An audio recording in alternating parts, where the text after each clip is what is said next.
Good evening. You know who we are by now if you're watching the show. We're going to move on and we're going to talk about the roses. You can't handle the truth. A tinderbox of competition and resentments underneath the facade of a picture perfect couple is ignited when the husband's professional dreams come crashing down. So, this is a remake of War of the Roses, which was a Danny DeVito film. Ooh. This is like a strange, but this is actually a slightly nicer version.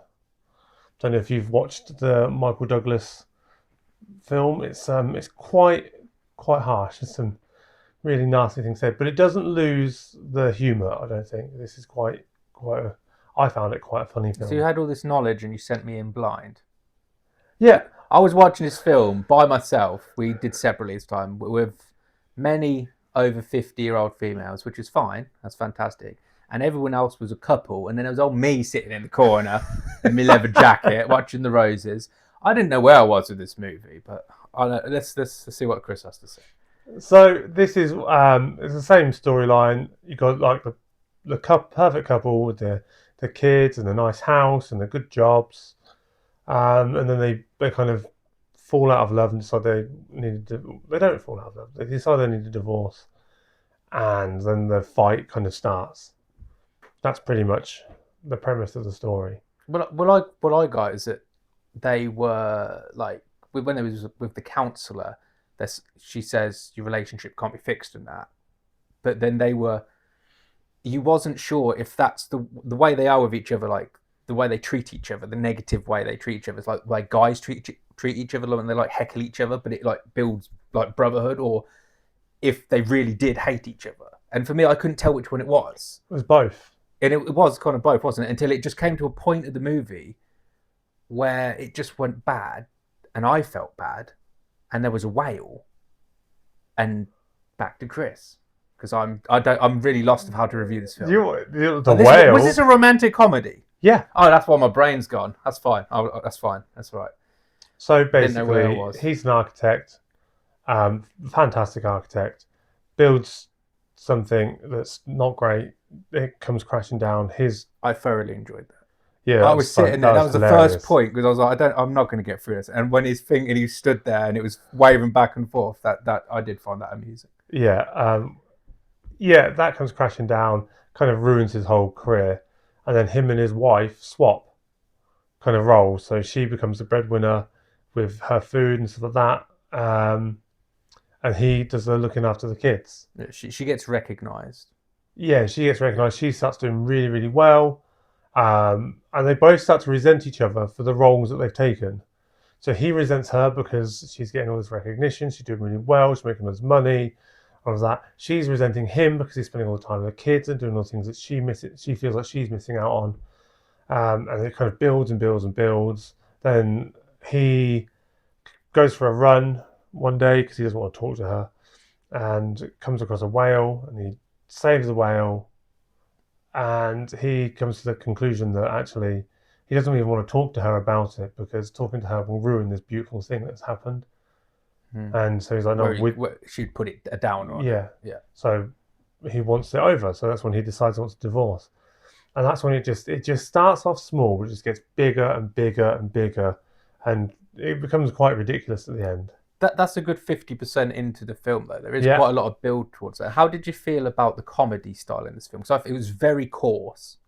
I really enjoyed the comedy in this film. It was my kind of the way they spoke to each other and the things they said was I found really funny. Yeah. That when he's on the phone and she's like, oh, and he's obviously angry, and the daughter picks up on it, and she's like, why are you upset with mummy? He's like, well, because I'm a dick. It was very dry. And, I loved it. It was very. I'm used to being one doing drivers, so for me, and I like cringy stuff, awkward stuff, and the coarseness. But there was just a bit too much of the C words, and I was just sitting there thinking, is this funny or is it not funny? But so for me, it was 50-50. Yeah, a couple of the jokes didn't hit, but I think quite a lot of them, because there's quite a few, quite a lot of them did work. The American couples I could have done less with. although when I knew that Sandberg was in it, I was quite interested because I loved Brooklyn Nine-Nine. I thought, please, just anything like that would be great. But I digress. Back to the actual film. Yeah, they start fighting and then it ends abruptly. Very abruptly. When she nearly kills him, and he's nearly killed her, and they've ruined each other's lives a little bit, and they finally have a heart-to-heart conversation and realise that they do love each other and they don't resent each other. And then and they die. Have you seen Gone Girl? Yes. I thought it was going to do a Gone Girl. I honestly thought he was just going to murder her with that bit of food he gave her, or one of them was just going to kill the other one flat out. Yeah. And I thought, oh, there we go. Now we've got a twist. But no, it did a different thing because I didn't see the prequel, the previous one you were talking about, with Danny DeVito. So when it did come to the end, I was like, oh. It's based on a novel as well. Okay, then. That's the end. It's definitively the end of the movie. I was like, yeah. So it's good because they just had the conversation with the kids and all of that stuff, and then it's just like done. You don't get any more lead up, but you just and I like that. No. Do you think this is a good movie for couple? Because for 90% of the movie, I was just thinking this is an ideal date movie, but also it's the film you don't want to watch when you're on a date at the same time because I don't know. First dates, probably not. Right. When you've been in a long-term relationship, you've been in a relationship for a long time, this is one of those movies that points out the intricacies of being in a relationship, the funny things where, you can't love everything about the other person. No. You start to despise little things. You still love each other, but there's things you do. Despise. I couldn't think of another word because I said despise in the thing. Things start to niggle at you and annoy you. And it makes fun of those and it makes them lighter.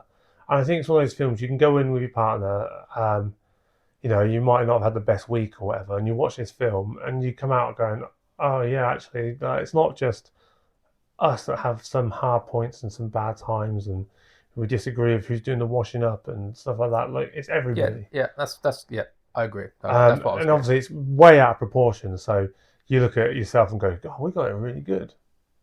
Okay. And I thought it was quite funny. So I'm going to move on to the score. I'm going to give this. I actually preferred this to The Conjuring. I'm really sorry. No, I understand that. It's a completely different genre, different film. 6.7. 6.7. Well, see, my take on it is that basically the movie is spot on doing its intention and delivers what it's trying to do, which I know might seem like a cop-out thing to say, but you get a lot of the jokes landed. It took me by surprise once or twice. I didn't know where I was going. So for me, it might not be the same for other people. I would agree with you. I would give it a 6.6. I'd recommend watching it if you're into this kind of thing. And I'd also recommend watching it if you're like me and someone that would never watch this kind of thing, because I got through it and enjoyed it and I was happy to talk about it after. So, I'm very biased as a reviewer in that I like what I like. So it's hard for me to expand. And in watching this was a great film for me to be able to recommend that was something completely out of my wheelhouse. So not all romantic comedies are terrible. Exactly.